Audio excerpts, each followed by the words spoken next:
lights and prepare yourself. There are stories that make you question reality, tales that creep into your mind and refuse to leave. Some haunt your dreams, while others make you glance over your shoulder, feeling as if something unseen is watching. But then, there are stories like this one, stories that defy logic, that whisper of forces beyond our understanding, stories of objects cursed not by legend alone, but by the chilling events that follow those who possess them. Tonight, we dive into the terrifying mystery of the Crying Boy painting, an innocent work of art, or a malevolent force lurking behind sorrowful eyes.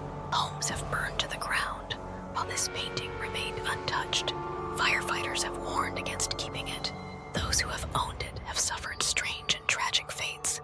Coincidence, or something far more sinister? Hold on tight, because this is a story you won't forget. Art is meant to inspire, to evoke emotion, to tell a story. Some paintings, however, do more than that. Some carry something within them, a presence, an energy, an inexplicable darkness that lingers long after the brush strokes have dried. These paintings do not simply decorate walls.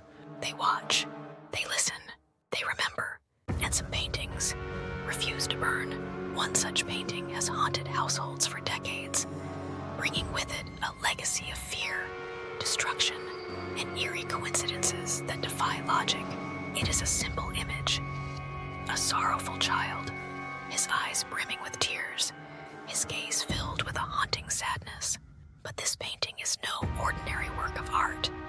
It is known as the Crying Boy, and those who have owned it have suffered a fate as tragic as the child it portrays. This is the tale of a painting that does not just depict misfortune, it brings it.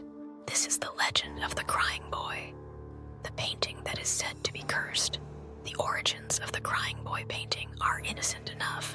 In the 1950s, an Italian artist named Giovanni Bragolin, also known as Bruno Amadio, painted a series of portraits depicting weeping children. His goal was to capture the heartbreaking sorrow of orphans left behind in the wake of World War II. Each painting depicted a different child, each one frozen in a moment of silent suffering, their large, glassy eyes pleading with the viewer.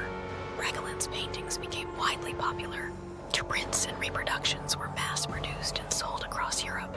By the 1970s and 1980s, they adorned the walls of countless homes in Britain, cherished by families who saw them as evocative, emotional pieces of art. Some believed the paintings symbolized resilience, a tribute to the lost innocence of war's forgotten children. But then, the fires began. House after house, family after family. Tragedy struck. Inexplicable, devastating fires broke out in homes where the Crying Boy hung on the walls. Flames devoured everything: furniture, photographs, keepsakes, reducing entire homes to nothing but ash and rubble. And yet, the Crying Boy painting was always there, untouched. Rescue workers and firefighters began noticing an eerie pattern. They would arrive at the scene of a fire to find the entire house destroyed, blackened walls and collapsed roofs surrounding them. But somewhere amidst the debris, sitting eerily intact, the painting would be found, unburned, unscorched, unmarked by the inferno that had claimed everything else. The rumors spread quickly. People whispered of a curse, of a sinister force lurking behind the sorrowful eyes of the boy in the painting.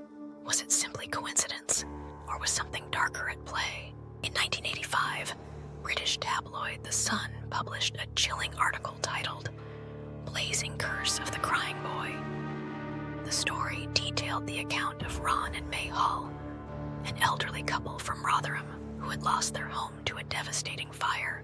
The cause of the blaze: a frying pan left unattended on the stove. The flames spread rapidly, consuming everything in sight.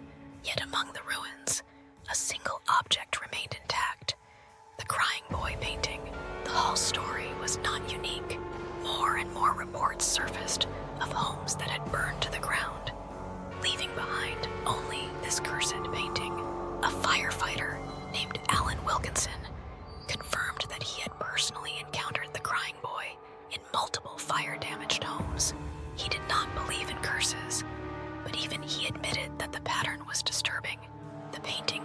survived, as if it were immune to the destruction that befell everything else. Terrified homeowners across the country scrambled to rid themselves of the painting. Some attempted to destroy it, only to find that fire would not take it. Others donated it, passing the curse to unsuspecting new owners. And then, the legends began. One theory suggested that the painting's subject was not just a random orphan, but a real boy with a tragic fate. His name, according to one tale, was Don Bonillo, an orphan who had once wandered the streets of Madrid. It was said that wherever he went, fires followed. People whispered that he had been cursed, that he carried some dark force with him. One day, Bonillo vanished. Some say he perished in a mysterious fire. Others claim that his soul was trapped in the painting itself, forever imprisoned in the sorrowful image that bore his likeness. Another version of the legend suggests that the painting was created using mystical techniques, perhaps even imbued with a curse by Bragelin himself.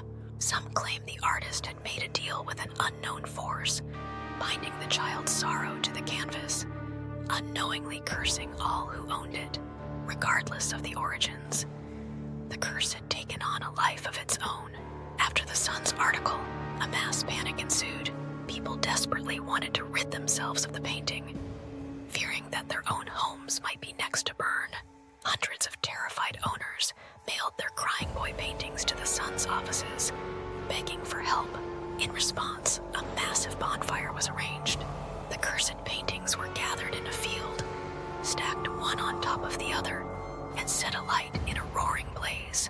But even as they burned, witnesses claimed to hear something, a faint, eerie sound that drifted through the smoke. Some swore they heard the soft weeping of a child, his sorrowful cries carried away by the wind. Did the ritual break the curse, or did it only anger whatever force had been bound to the painting? Despite the mass burning, copies of the crying boy paintings still exist today. Some remain in private collections, hidden away by those too afraid to hang them on their walls. Others are sought out by thrill seekers, drawn by the legend, daring to test the curse for themselves. Some claim the curse is nothing more than superstition, a series of eerie coincidences fueled by fear and paranoia. Scientists and skeptics argue that the paintings were printed on fire-resistant materials, which is why they survived when everything else was destroyed. Others insist that there is nothing supernatural about it, that fear itself creates patterns where none exist. But believers are not so easily convinced. There are those who refuse to even look at the painting, fearing that its sorrowful eyes will bring them misfortune. There are those who swear they have felt something while standing near it, a heaviness, a presence, a lingering sadness that cannot be explained. And there are those who still claim that the curse is real.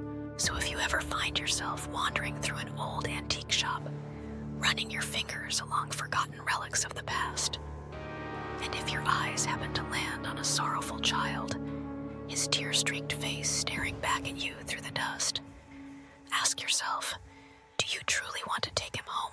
Because some paintings do not simply capture emotion. Some paintings remember, and some paintings never burn. And so, the mystery lingers. The Crying Boy painting remains one of the most infamous cursed objects in modern history, a simple work of art, yet one that has left behind a trail of destruction, misfortune, and unanswered questions. Were the fires mere coincidence? Was there something unnatural protecting the painting from the flames? Or was there something inside the painting itself? Something watching, something waiting? Even today, stories continue to emerge. Some claim to hear whispers when they look into the sorrowful eyes of the boy.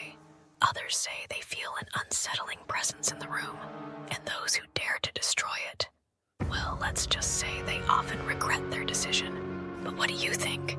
Is this all superstition? Or is there truly a dark force tied to the painting? Would you dare to own the Crying Boy? Thank you for watching. And if you enjoyed this chilling